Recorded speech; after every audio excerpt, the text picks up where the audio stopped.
Hello, and welcome to another episode of Boundless Body Radio. I'm your host, Casey Ruff, and today we're releasing a bonus episode. This is my recent appearance on my friend Bronson Dance's YouTube channel called Coach Bronson, in an episode that we released called Fitness Coach, Is Keto Best for Long-Term Health? This episode was released on May 10th, 2024. As always, we always like to publish these as bonus episodes on ours, especially when this is a video format. We always want to make sure that we put this out into podcast land as well in the audio format, and so that's part of the reason why we do that as well. You may recognize Bronson Dant from our show. We interviewed him on two separate episodes 271 and 487, where he appeared with his partner, Coach Nat, on that episode. So go back and check those episodes of Boundless Body out. They were really great, lots of really good practical information. Coach Bronson Dant is the author of the Ultimate Ketogenic Fitness book, a complete guide to optimizing keto for a better quality of life, which he wrote a few years ago. His new book is coming out this year called Body Confident. I actually had the honor of getting an advanced copy of the book, which is fantastic. And my review is actually featured in the book and on his website, which is a huge honor. I've never been put in that position where I was asked to review something and it was actually used, so it's pretty cool. Definitely recommend him and his work, and really hope you enjoy this episode. I really enjoyed talking to him. Be sure to go to his YouTube channel. Again, that's Coach Bronson on YouTube, to give him a subscribe. And without further ado, here is this bonus episode.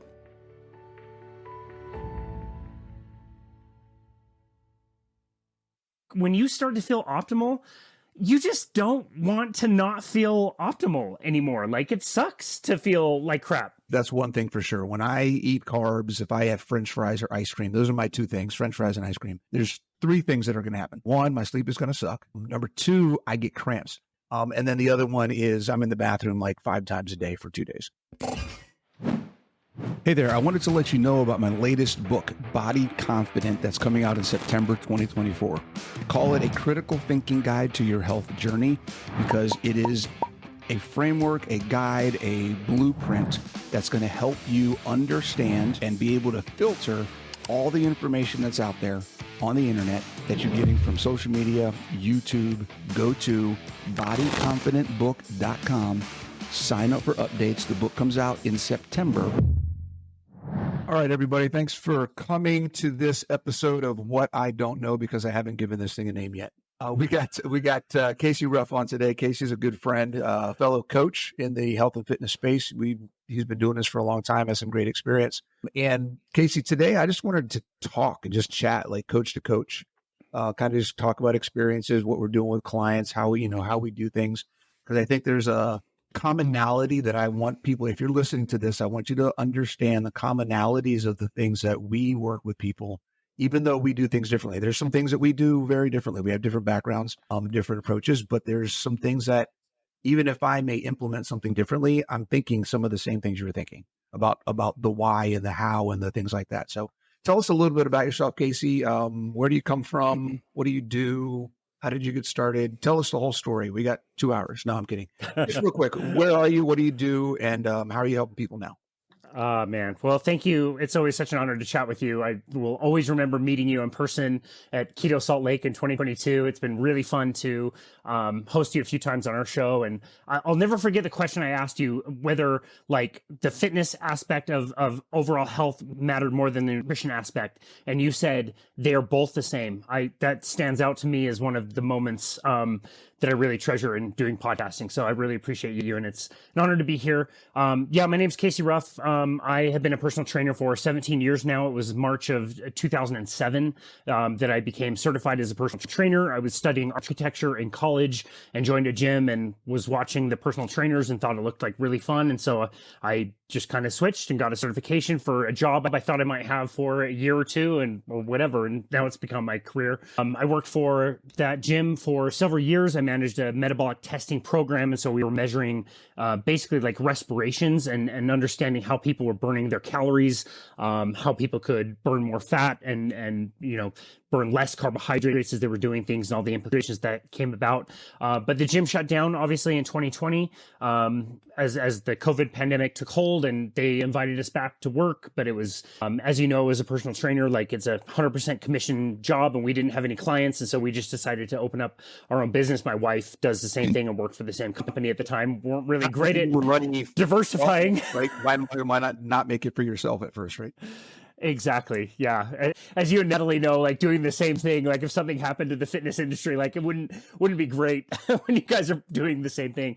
So we decided to open up our own business. So that was the birth of Boundless Body, which we opened in July of 2020. I started a podcast a few months later, which is Boundless Body Radio. And that's what we do. So I just help people with fitness primarily, and also nutrition coaching. I got certified as a carnivore coach in, let's see, that would have been April of 2020. The first like productive thing I did after the shutdown. That was about a year after being on carnivore myself. I had been into like low carbohydrate and ketogenic diets before then, but understanding how amazing carnivore diets were in my own life, I decided to get certified, and I've been doing that since. So yeah, just help people with fitness and nutrition coaching, and it's been a really fun journey. Yeah. What's your personal experience from in your journey from a health perspective? Did you have a lot of health things that you were dealing with that kind of got you into fitness, or were you just kind of always active? Because I was kind of like, for me, I was always active as a kid. I was, I did weight training class in high school. I joined the Army, that kind of stuff.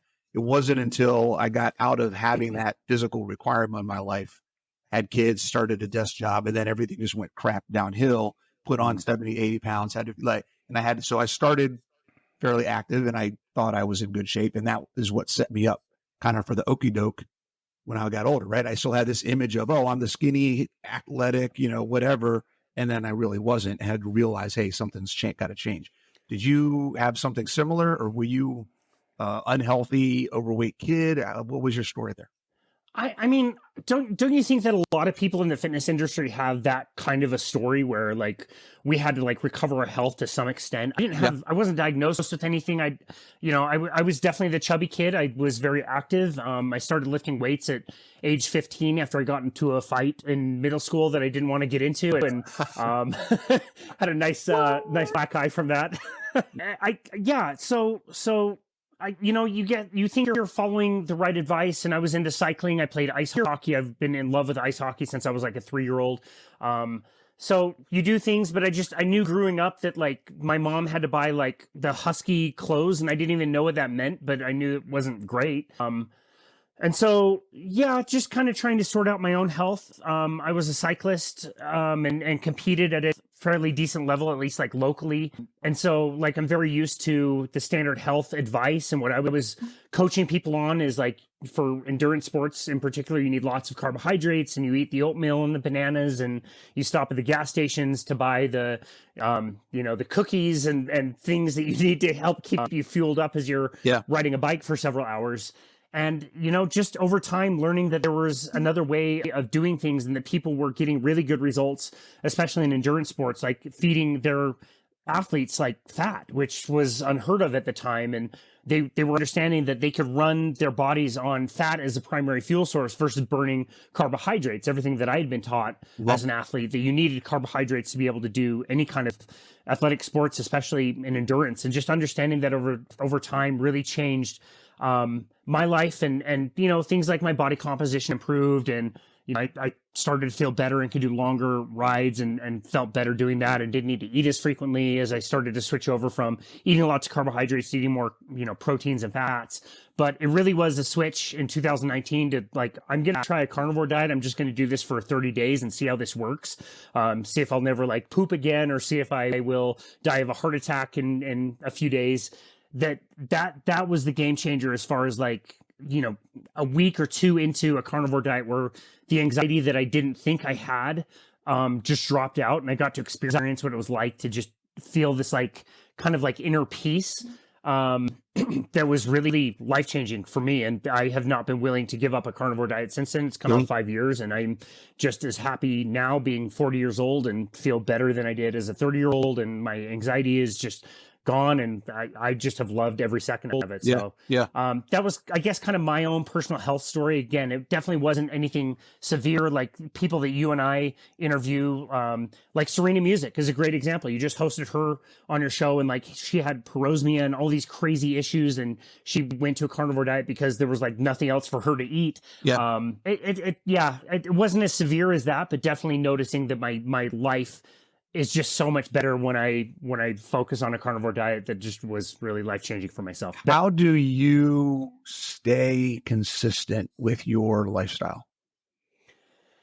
Oh man, that's a really great question. How do I stay consistent? I stay consistent because being inconsistent really affects me now. Like it's almost the reason why when somebody starts on a carnivore diet, if they can string together a few days or a few weeks of just eating carnivore, I almost encourage them to like try a cheat and see how they feel, because it really punishes them. Like one of my favorite memes that was going around a few years ago, making fun of carnivores. What's that? I said, yes, we want to punish our clients. Yes, exactly. One of my favorite memes making fun of carnivores and people on the carnivore diet. It's so true. First of all, it's great. But like in the first screen, it shows like, bro, carnivore diet. And then the second picture is like, I ate a piece of bread. My back hurts.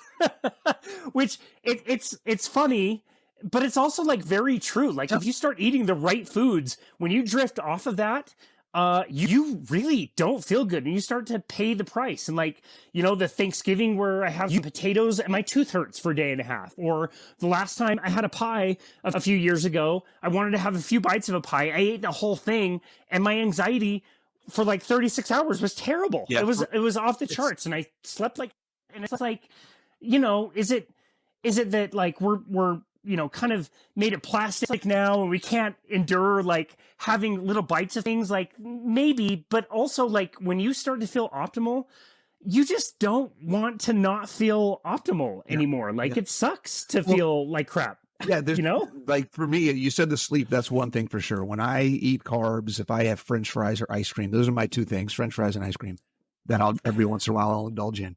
But I know if I'm going to do that, there's three things that are going to happen. One, my sleep is going to suck for at least 2 days. Number two, I get cramps.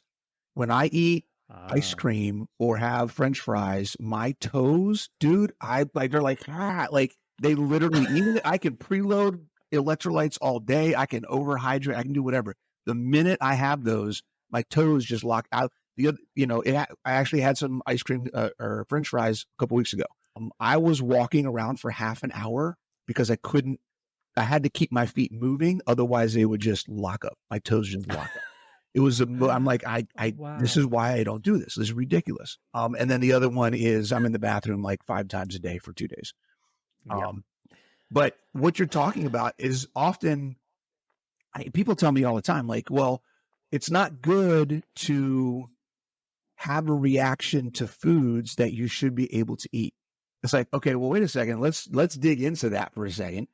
Who says I should be able to eat ice cream? Who says I should be able to eat French fries? Where is this assumption that all of these things are something that should be part of, right? If I'm taking these things out, and the idea that we use in the health space, right? The SAID principle. Is it SAD principle, SAID principle, SAID principle? I never know how to pronounce the acronym, right? Specific adaptation to imposed demands. Our body will adapt to the stresses and stimulus that we give it to adapt to. So if those stimulus, whatever it is, are consistent and repetitive enough, our body will change to adapt. So if I am consistently giving myself ice cream and French fries, it will adapt to manage and process that stress, because that's what it is. It's a stress. All food when it hits your body is a stressor. And when I take that out, my body adapts to not having it. So it's just an adaptation thing. It's not a good or bad thing, right? Unless we apply that value to it. So I apply a value of negative impact on my life to having my feet cramp up to the point where I can't sit still and have to walk around for half an hour. That's not something I want to deal with every time I eat something, right? I attribute a negative value to the quality of life that I'm living to having to go to the bathroom 5 times a day because I ate something that I don't normally eat. right? And remembering also when I used to eat that stuff all the time, I used to be in the bathroom all the time. So it's not just a one-time thing. This is, if I decide to do this on a regular basis and because I should be able to eat it, then my life now revolves around the bathroom, which is one of the reasons why I stopped eating it in the first place. Yep.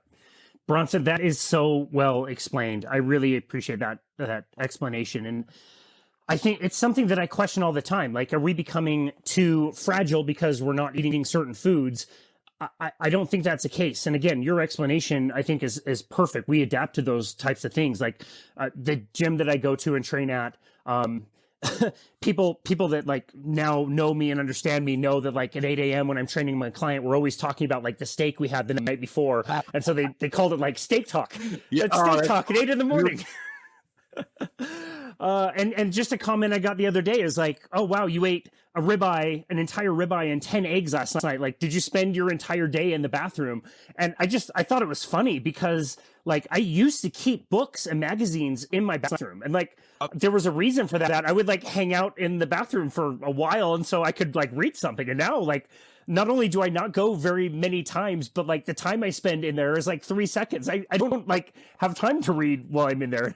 You, with all the digestive issues you suffer through, can definitely understand that. Sure, for sure. I used to go in. It was weird. That was actually one of the things that was a realization to me at one point through the process when I first changed my nutrition lifestyle was, this is really annoying. I don't have enough time to finish what I'm reading. That's funny. It was like, wait a second, I don't even need to bring this stuff in here with me anymore. Like that was part of the realization. It was kind of crazy. Yeah. That's funny. Yeah. That's a really funny. It's amazing how those little things can affect your life.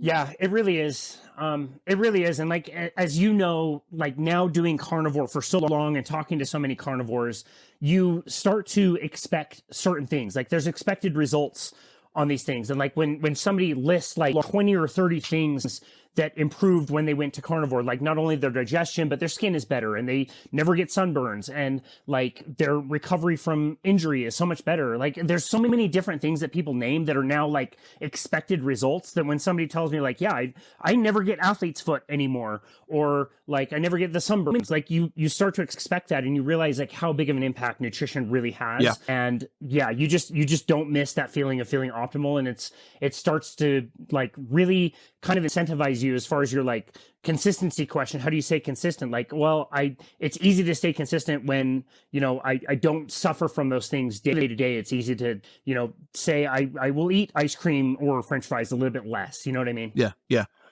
What is it? Because here's the argument that I see. I saw I hate promoting the people that I feel are not really authentic in their message or consistent in their message, because they go with where the algorithm tells them to go out there in the space. But or they've taken a stance that is controversial just because it's controversial, regardless of the science, the evidence that's out there. But that being said, in case anyone wants to know where I stand on Lane Norton, I saw a video that he posted with, I forget who he was interviewing with or whatever, where they quote him in the clip of saying, and he basically, I don't remember exactly the quote, but it was something along the lines of, if anybody tells you that one thing is the cure-all or the fix-all for everything, then you shouldn't be listening to them. So what we're talking about, and I think what a lot of people are, let's say nobody's ever listened to us talk before, and they're hearing this conversation, they're hearing us say that carnivore fixes everything. And that's a common conception. That's a common talking point for a lot of people who are opposed to the carnivore, low-carb, keto lifestyle. You can't say that this one thing fixes everything. So let's take the name out of it. What is it? Because I've seen it in my life. You've seen it in your life. We both worked with hundreds of people over the past 5 or 6 years, and we've seen the impact that this lifestyle from a nutrition perspective. We haven't even talked about the fitness piece and how the two tie together, right? Because there's a whole nother fitness piece that when you tie all of this stuff together, it is transformative in a way that I think people don't even comprehend. But what is it? Let's just talk about the nutrition piece. You just said nutrition is super important. What are the things about nutrition that impact so much and so many different areas of someone's life that have nothing to do with carnivore as the label. If that makes sense. That's such a great question. I mean, I'll just come right out and say, like, people who attack other people viciously online to get clicks, I don't care. Carnivore, vegan, I don't care. Yeah. Like, just based on character, not a fan. I think that's, frankly, I would never do that. I know you would never do that. I have hosted people on my show who are plant-based and have reversed all kinds of different things like cancer and bipolar on plant-based or vegetarian diets. And I don't agree with it, but they do it and they've done it, and that's awesome. And I would never spend 1 second of my life going out and attacking other people for what they think or what they believe. And I see that with people such as the person you mentioned. And I frankly just don't respect it. There are people that I will, like, I could understand that if I hosted this person and got some like attention around it, I maybe would grow my viewership and maybe more people would subscribe. And I don't care. I will never invite those people, and they will not be on my show. Yep. The person, Leigh Norton, that you mentioned was at Low Carb Denver 2023. I got to see the person. I went out of my way not to meet him in person. Not really my thing, but I did sit in the audience and listen to him. There was a subset of people that wanted to boycott him and didn't want to listen to his message, and they all left, and that's fine. I wanted to stay and listen to what he had to say. Sure. And I realized in that day, when he was making his presentation, what he talks about and his kind of message is around basically like weight control and how you can control weight by focusing just on calories. Yep. And it doesn't matter what you eat, as long as the calories are controlled, you can control your weight. And that's fun and that's cute and, whatever. And I realized after listening to him talk about his message and controlling weight with calories, and then listening to Dr. Chris Palmer, who's talking about things like Alzheimer's and dementia and brain fog and like serious mental disorders that can be improved on a carnivore diet. Mm-hmm. And then I listened to Dr. Tro Kalayjian, who's talking about like informed consent. Like, we should be informing our patients that if they don't know about a ketogenic diet, they're going to have like serious health issues, and it's our responsibility to inform them. When you hear the contrast between the two, like, frankly, like, it sounds like one is playing in the sandbox while the other is teaching like classes at the highest level to other doctors. There's just such a contrast. Yep. So like, yeah, you can use calories to control your weight, but I'm talking about like not having bipolar or like doing like kind of traditional methods of curing cancer. Like, it's such a different ball game. And again, like, when I switched to a carnivore diet, me personally, like, having my anxiety drop out and be gone, and to have like clear thinking and to have stressful situations happen where I can just like think of other solutions very easily. Like, it's just such a different ball game that people are playing. You know what I mean? Yeah, it's the right. We have the commodities versus the high ticket items, right? It's weight loss is the commodity. Everybody's talking about it. It's what everybody thinks they need. It's what society is telling people that's what they should be looking for. And because if you focus on weight loss, it opens you up to a whole bunch of products, a whole bunch of services, a whole bunch of special, coaching. And this is actually really interesting, the corollary here. I just made a video that will be coming out in a couple of weeks, just like a 10-minute video of me talking about longevity and how the topic of longevity is a manufactured problem, right? It's the same thing with weight loss. It's a manufactured problem. Weight loss is a problem because we've been given the information, the the perception, the products, and the support system to make weight loss a problem. Wow. Everything about our environment and society is built on weight being the problem, even though weight isn't the problem. It's all the other things that are the problem that are causing weight to be the problem, right? It's such a defeating circle of different factors, but it's what sells. And that's the thing. It's what sells. For a small subset of people, Dr. Palmer talking about there's this thing you can do just with your diet and lifestyle that can reduce your risk for Alzheimer's and dementia, is a much smaller subset of people who want to know about weight loss. So the message is very different because it creates a different dollar value, essentially.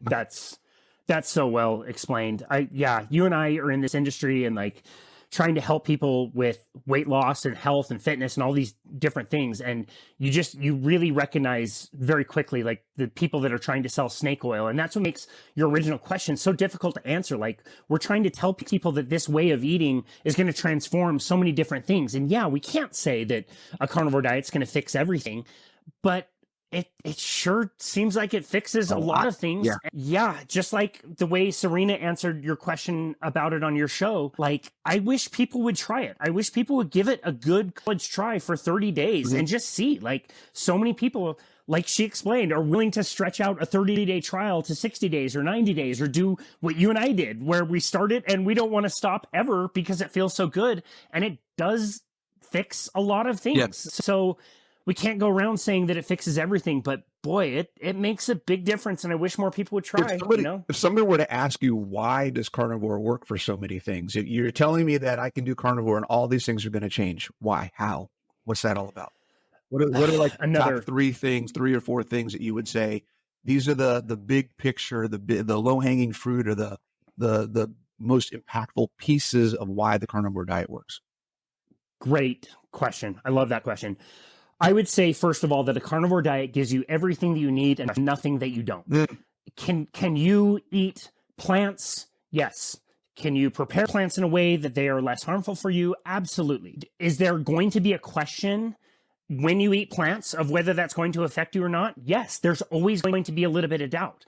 And so, like, a really good example is yesterday, a client of mine texted me a paragraph from Sally Norton's book, Toxic Superfoods, and it was all about chocolate. And she's been super stressed, and she's talking about how she's been eating more chocolate lately, and it can impact these certain things. And it said in the book, like, this much chocolate has this much oxalate, and this can get in your body and like not have a really good reaction. And I'm sitting there thinking about like how this person is identifying that chocolate may not be great for her. She said she's felt like lately with all this like stress she's had, she's not eating her exact way of eating. And she's like wondering out loud, like, is this much oxalate really affecting me? And frankly, I don't know. I really don't know. And that's the point, is I don't know. When you eat plant foods, there's going to be side effects that I don't know how much they're going to affect you or not.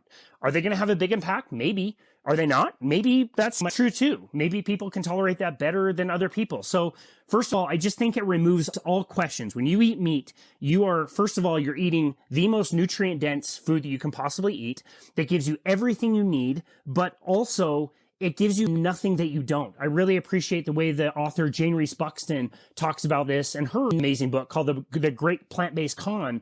She's got two separate questions that says like two separate chapters, where one chapter is like, these are all the things that you are not going to get if you're eating a plant-based diet. Here's all the nutrients you're going to be missing. So you need to supplement things like DHA, EPA, B12. I mean, you name it. There's so many different things you're going to be deficient in, but also here's all the things you're going to get in excess when you're eating a plant-based diet, or you're including plants in the diet. You're going to have oxalates and lectins and phytates and all these different plant chemicals like salicylates. Like, the list goes on and on. Whether those things impact people in a big way or not, there's always going to be a question. So I think that's probably my number one thing, is like, this is going to be the diet that gives you everything you need and nothing you don't. And then I just think like to hear all the stories that you and I hear of healing from crazy severe issues that people are like sorting out on a carnivore diet, when they push to get more fat and protein in their diet that comes from animal products, and they start healing and feeling much better from, you hear like Alzheimer's in remission, bipolar in remission, cancer that just magically goes away, like all these incredible things. It's just, I don't know. I guess that would be my top like 2 or 3 things, is like, this is the diet that gives you everything you need. It gives you nothing that you don't. And it seems to fix all these amazing things in a way that, like you and I can agree this. We can't say that a carnivore diet fixes everything, but it sure seems to help out with a lot of different things. What is the, how do you get people started with making changes in their lifestyle? I would love to hear your answer to this question as well. It's a challenge for sure. I don't know, as much as I want to like scream this message from the rooftops and get all my clients to do what I do and try this. It's kind of funny when when you really look at like clients, like not that many people actually do it, even though they know very much like what I do. Donuts taste really good. Ice cream and French fries taste really good. And people have what's your go-to donut? Oh man, I am so glad that I am past the point that any donut sounds good to me Really? anymore. I still have Boston creams on the brain, man. That's funny. The only the pastry wise. If I could pass up pretty much anything, but if you put a Boston cream in front of me, I'm always like, can't pass it up. Know. That's funny. Yet, my punishment of eating that would be so severe that it doesn't appeal to me anymore. In the past, I probably would have said maple bars, to be fair. Okay. And I'm talking like the cheap, crappy maple bars from like the cheap grocery store down the street. It's almost like ice cream sandwiches. Like I don't care for ice cream sandwiches anymore, but the cheapest, grossest ice cream sandwiches are the best. Yep. Like 5 to a pack. You buy the 5-pack or whatever and just put it down. Yeah. Oh, I would all of them like down the hatch, like no problem. Yeah, I'm lucky I'm past that point. But yeah, getting somebody like started in this way, it's challenging because food tastes really good. And so again, I would love to hear your answer to this question.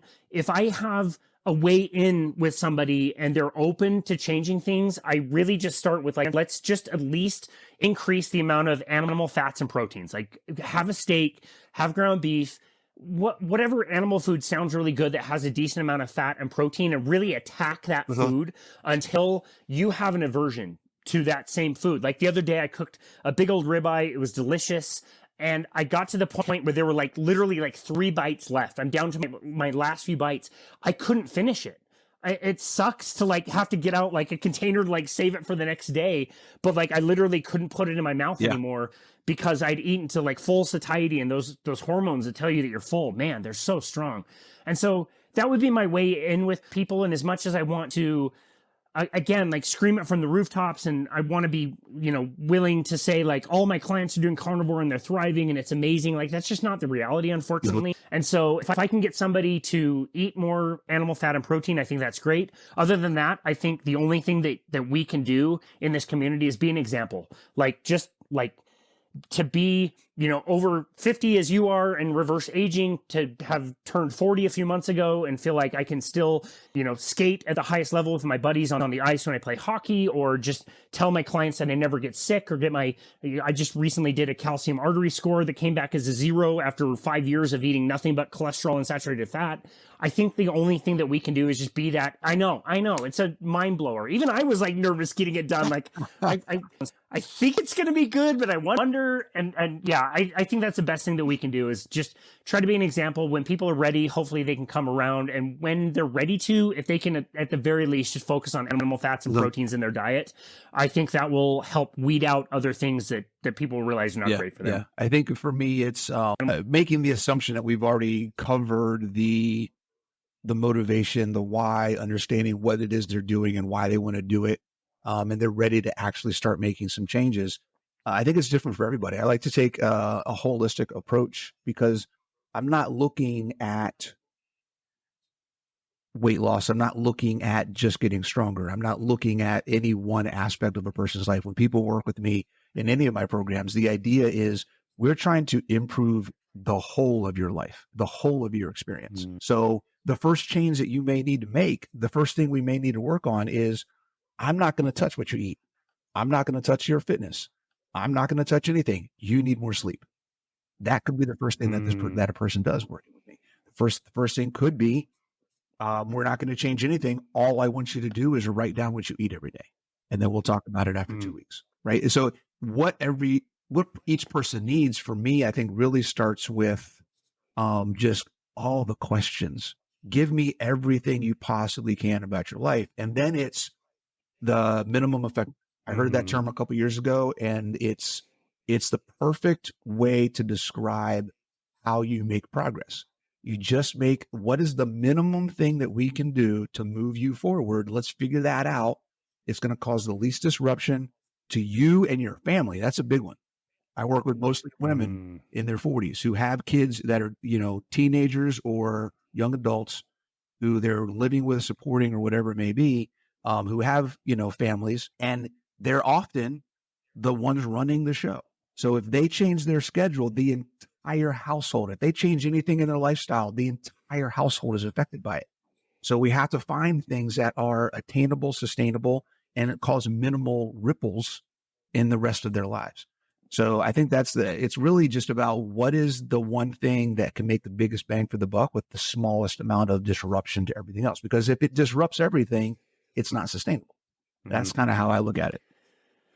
I love that. I love the term minimal effective dosage as well. And if I look at any of the habits that I have in my life where I've changed something for the better or gotten rid of a bad habit, the habits that stuck were the habits that I changed so slowly and so gradually that I was able to maintain them. When I tried to do something really drastic, I was not able to maintain that. And I think we can see that with our clients as well. One example that I'll give on that is like not a few years ago, it's over a decade ago, when Fitbits started to become like really popular. We were selling them at the gym that I was at in like 2011, 2012. So we started to do step challenges and to see who could get the most steps in a day. And I started parking at the very furthest spot in the parking lot that I could find to get some extra steps to walk into the store. And guess what? Like that was, again, over a decade ago. I've never stopped that habit. Awesome. It's faster for me. Like I don't have to fight for parking spots. And think about like not only the extra steps, but the extra sunlight and the extra fresh air and the extra, all this other stuff that I've gotten with it, doing farmer carries with my, tri-tips or whatever I bought at the store. There's a man walking around the parking lot with meat in his hands. Exactly. I'm the only person at Costco that's like running on my cart and like riding it like a bobsled through the parking lot with a cart full of like eggs and butter and brisket. I'm so glad I'm not the only person to do that. Glad you're the only other person I've heard of doing that. That's great. Those little habits stick. And I think like how much has that accumulated and helped me out throughout my entire life when you start to compound that over time. And so minimal effective dosage is a great way to think about habit change and how to make things consistent and how to stick. Like just start with something very, very small that you think is almost like laughable to get started with. It's so easy and simple. And guess what? That's going to compound over a number of days and weeks and months and years. So I love that approach. Let's switch from, we've been talking a lot about carnivore nutrition and lifestyle, things like that. What about fitness? What is your go-to, like when you work with people from a fitness perspective as a personal trainer? This is actually a topic that I have been mulling over for like a year, that I'm trying to figure out how I want to present this. And that is, you tell me what you think about this. We'll get into what you do. You're familiar with NASM and their OPT model, right? The optimum performance training model, right? I was exposed to that after spending 7-8 years at as a CrossFit coach, many levels of CrossFit certifications, owning a gym, coaching for years, hundreds of people through CrossFit, and understanding the difference. The core difference between the two models is with CrossFit, the base level concept is the magic is in the movement, right? I can get you better in every aspect of fitness by having you do every aspect of fitness scaled to your current ability, right? If you look at the OPT model, and this is something that I'm debating on doing a versus or the missing aspect. Like I think there's benefit in the OPT model, but I think there's some things missing based on my experience. In the OPT model, it starts with stabilization, then strength, then power. Like you build up in phases. And I see this all the time. And this is why I wanted to do this video, because I see personal trainers who are trained in this type of method, I guess, where it's, you got someone who hasn't done any fitness and they're over here doing one-legged step-ups on boxes and Bosu ball work and all these different things to try to build their stabilization. And I'm looking at them going, I'm like, just get them to squat well. They will get all the stabilization they need if they just learn how to squat with their body weight. Work on that, and all of the other pieces that their body requires will come into play to then they can squat properly and move on to the next step, right? And so just thinking about all the different ways there are to train, and not saying that any one's better than the other, because again, me, I'm much more about principles. If you're a beginner and you're going to come in and do OPT, you're going to see more progress than if you're not doing anything. So I would rather have you train with a personal trainer who trains OPT than not do anything at all. And the same with, I have clients, and maybe this is something I have clients come to me saying, well, how good is Zumba going to help me? Like, it's going to help you more than sitting on a couch will, right? So when you have people that come and talk to you about, how do I get started, or what am I doing as a client for my, for you as a personal trainer, what are the things that you look at? How do you get people started on the fitness side of things now? This is probably the best question I've ever been asked on any interview. I'm serious. This is a fascinating question to me. And what an interesting kind of contrast, where you had already been doing like CrossFit for so many years before you heard of NASM and CPT, where that was my primary introduction. When I walked into my manager's office at the club I was, belonging to and working out at to be a personal trainer, the very first thing the dude told me is you need to get your NASM certification. So OPT is exactly the first thing that I had gotten. Now, I haven't read my textbook in 17 years. I took everything I needed to pass the test. And I know, can you believe it? Slacker. Terrible slacker. But yes, you learn this model of personal training.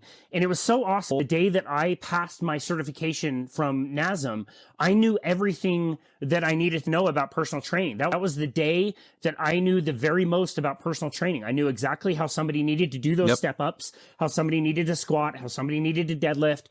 You could make a bazillion corrections. You understood like a little bit about anatomy. And if somebody's foot was turned out by 3 degrees, like, oh, you need to start to correct this. And so you do this hour-long session with somebody and you spend a certain amount of time foam rolling and doing stretching. And this is what you need to strengthen. And here's all these things you need to do. And it was very complex and complicated. And I think as a personal trainer, it feels good to feel like that's your value as a trainer, is like, every little thing about every little exercise. And this is exactly the amount of sets and reps. And there's a different amount of reps. Like you mentioned, if you want to have power, you do this many sets with this many reps. And that gives you power, where you do a different amount of sets and reps if you want to build stabilization. And so it was all very complex. And like I said, as a personal trainer, that's where you feel like your value is, because you understand that and you have this endless amount of things and variables that you can control to be able to give your clients this feeling of like, oh, this is the very best, perfect program for you. We're going to do all this corrective work and blah, blah, blah. And I agree with you 100% when you say that, like, this is better than nothing. Like, is Zumba better than sitting on the couch? Absolutely. Is Zumba the very best thing that's probably going to get to your goals? That's debatable. It depends on what your goals are. So I would say that, like, in my career, the thing that changed me and my approach to things the most was discovering the work of Dr. Doug McGuff and his book, Body by Science. He was not the first person to come up with the kinds of things that he talks about in his book that he wrote also with John Little, but he made it so concise and so, I guess, understandable for me that really changed my career and the way I approach things. So I mentioned that I play ice hockey. I love to play ice hockey. And if I were training an ice hockey player in the past, I would say, great, let's go to the gym.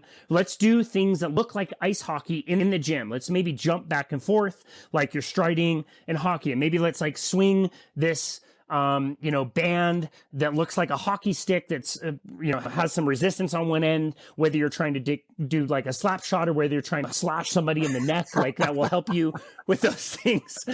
And like we would do those things. And like you mentioned, like step ups and box jumps and all these different exercises and activities, like, yeah, that's better than nothing, but I just don't really see as much value in those things as I did in the past.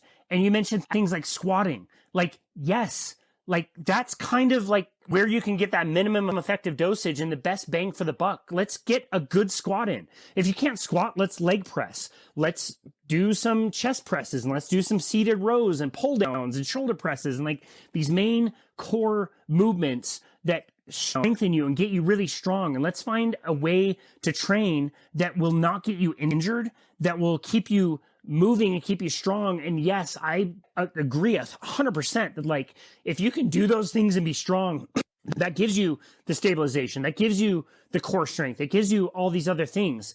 And like, I look at my training, and in fact, like the client that I train after this, I've already done like program design for, there are things on here that look like the OPT model. We start with some core stabilization. I've got this person doing planks and some bridges and some twists.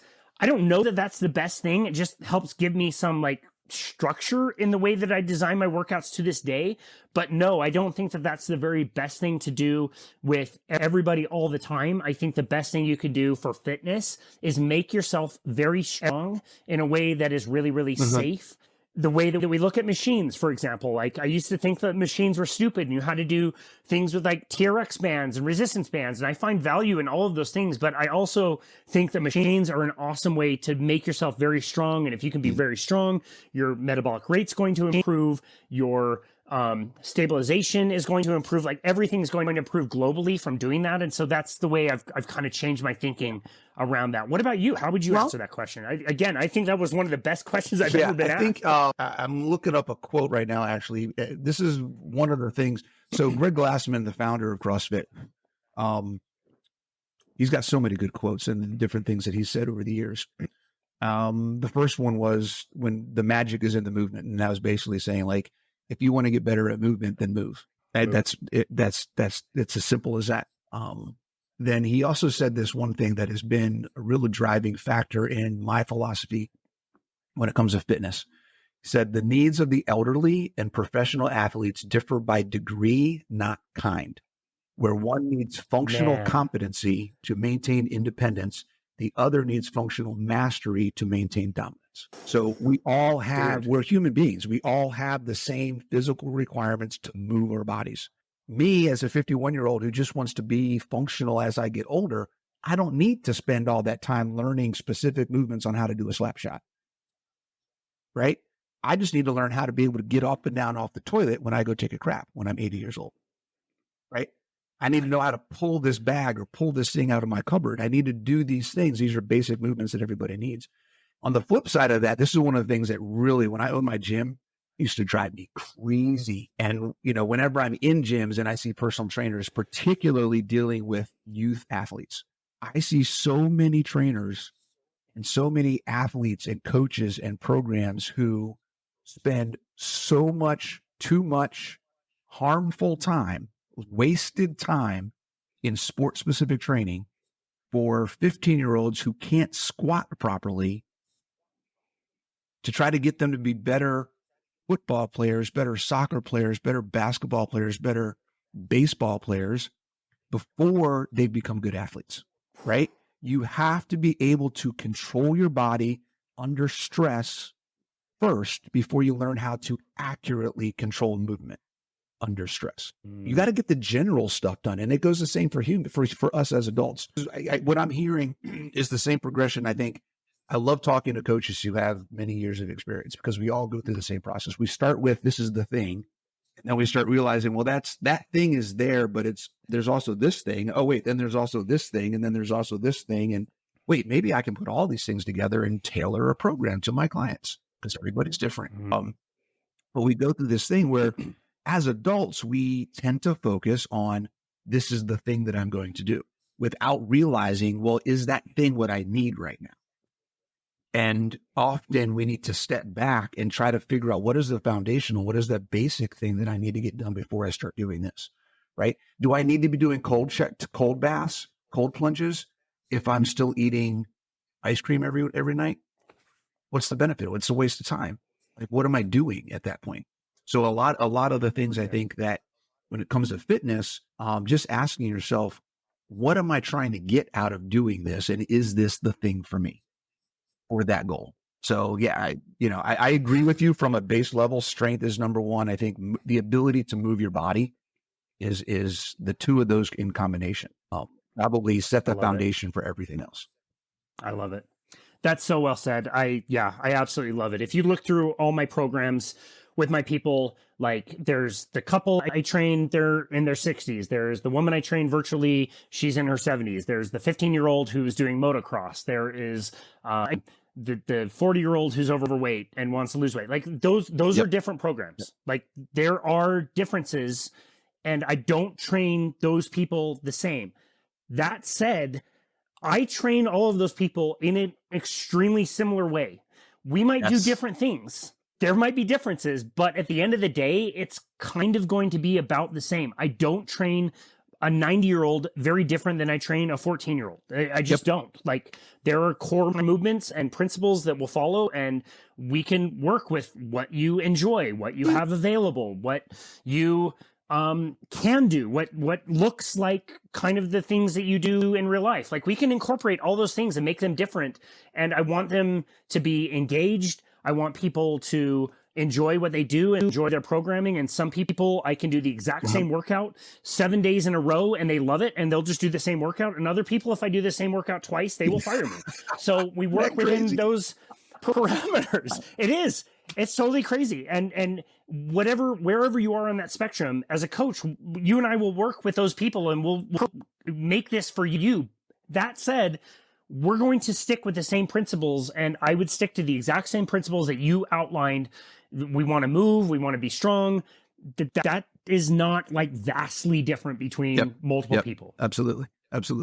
What is the challenge? How do you okay, this is a similar, we're still talking about fitness, but this is something that I come across.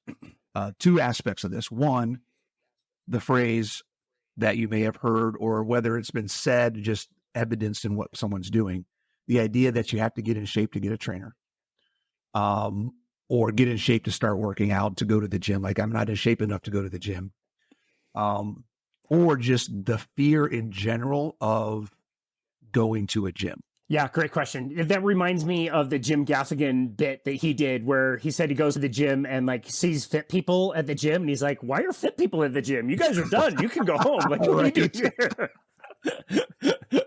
You don't need this place. Yeah, I wish more people would hire a trainer. I wish more people would hire a trainer. It's just, if people understood how we are going to be able to teach you a skill that you're going to use for the rest of your life. I wish more people would appreciate the value in that and would be willing to invest in learning how to do that so they can do that for the rest of their life, whether they work with a trainer for a few weeks, a few sessions, or for the rest of their life. You know, I wish more me, as you, I was just, sorry, I don't interrupt, but you just hit me. This goes back to what we were talking about before. You don't need a trainer to lose weight.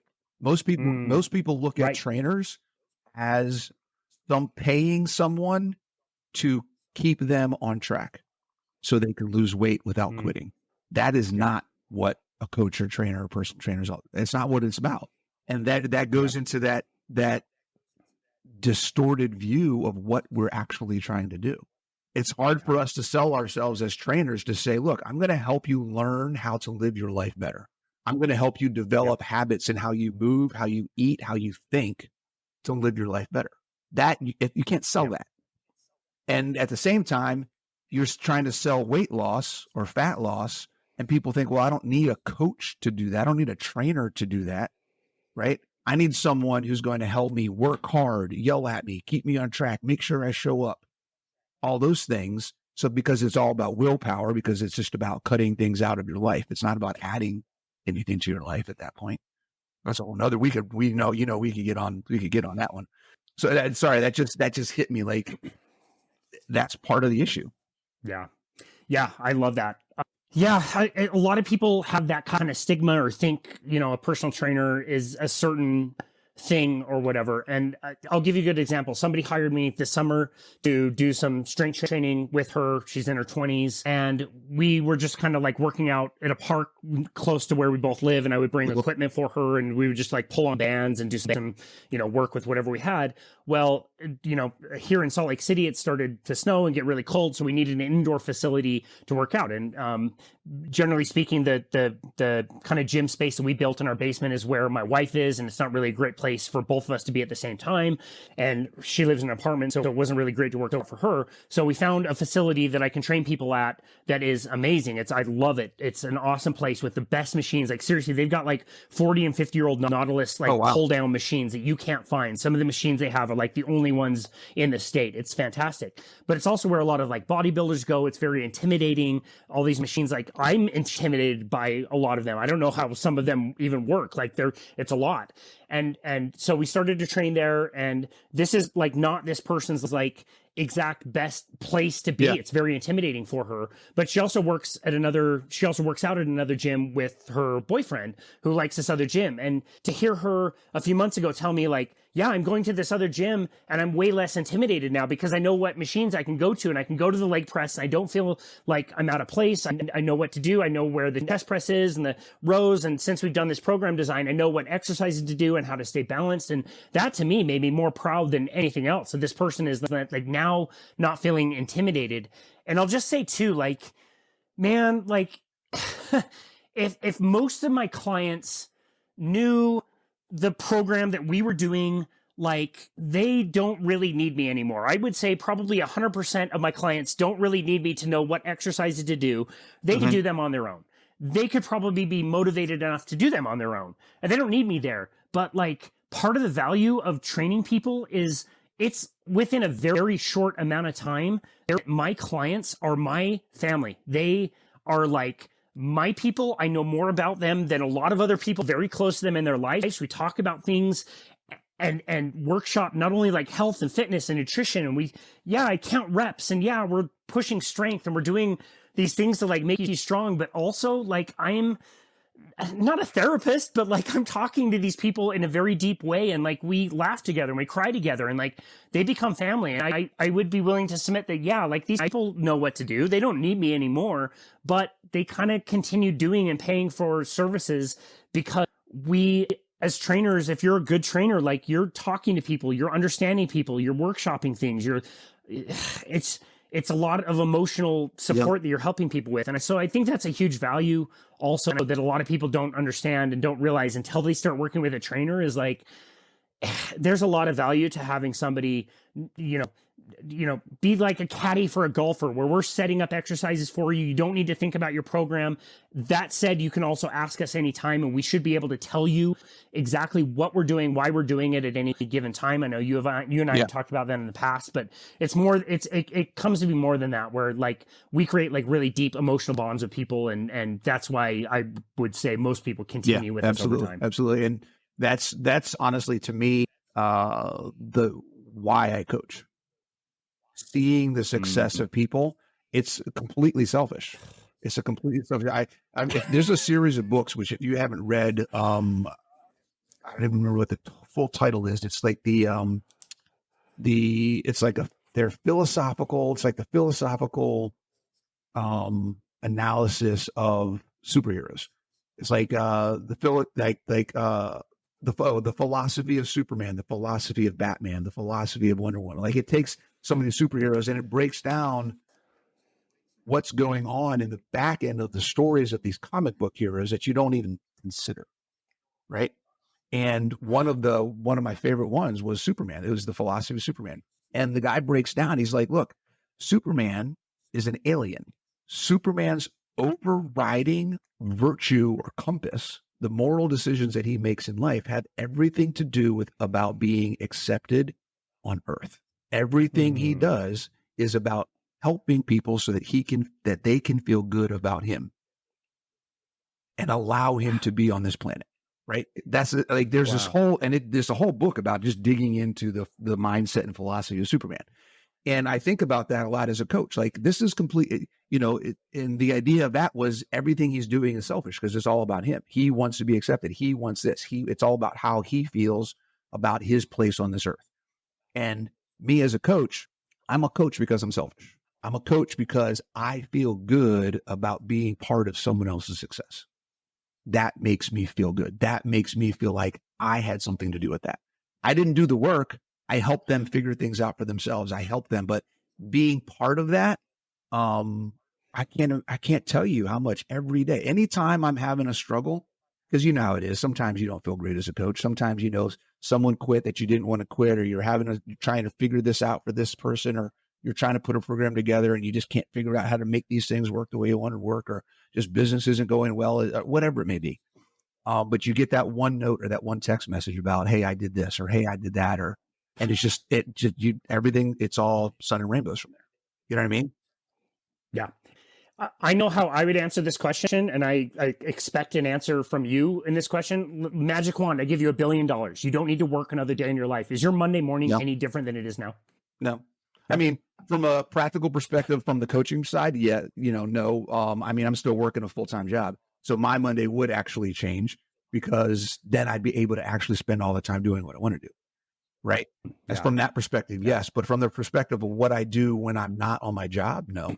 Right. I would still be making videos. Yeah. I would still be working with my clients and doing programs. I would still be writing books. I mean, all that stuff, none of that changes.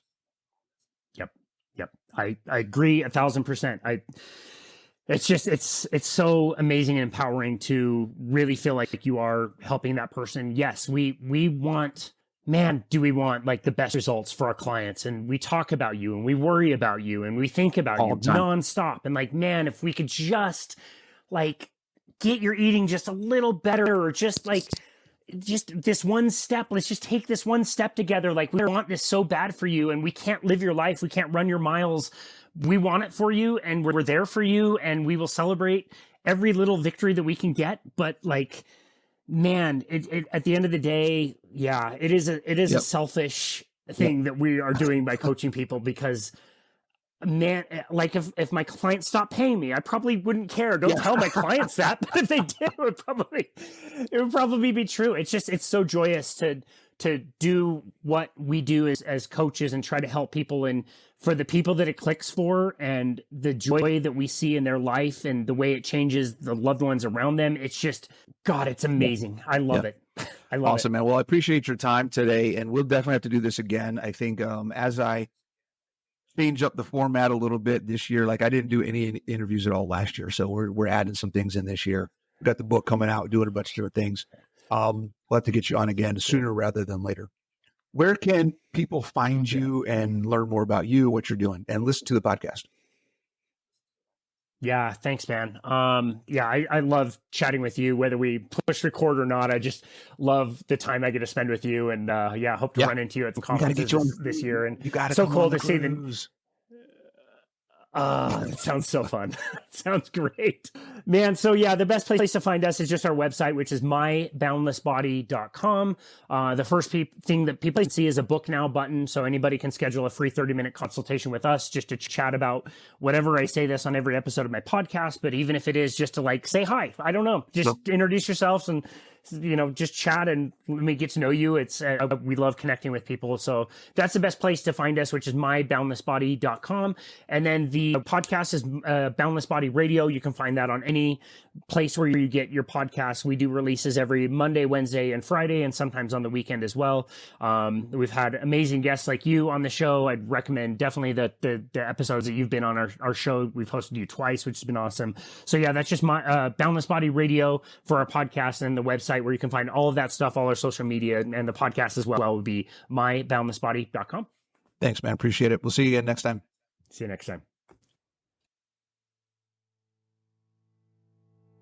Thank you so very much for listening to this bonus episode of my recent appearance on Coach Bronson's YouTube channel. Like I said in the introduction, be sure to go over to YouTube and make sure you're subscribed to him to get his content. He puts out a lot of really great stuff, very practical and helpful information. And also be sure to check out his book, Body Confident, when that comes out this year. I think you will be very happy with the content. Again, lots of practical tips and tricks and information to help people be more confident in how they're showing up in the world. So thank you again for listening to Boundless Body Radio. We just love you guys, love the audience. Always love it when you reach out. Be sure to go to our website if you'd ever like to book a free 30-minute consultation with us, even if it is, like I said, only just to introduce yourselves and say hi. We'd love to meet you. We can also help you with plans to get to your fitness goals. But either way, thank you so very much for listening to our show, Boundless Body Radio.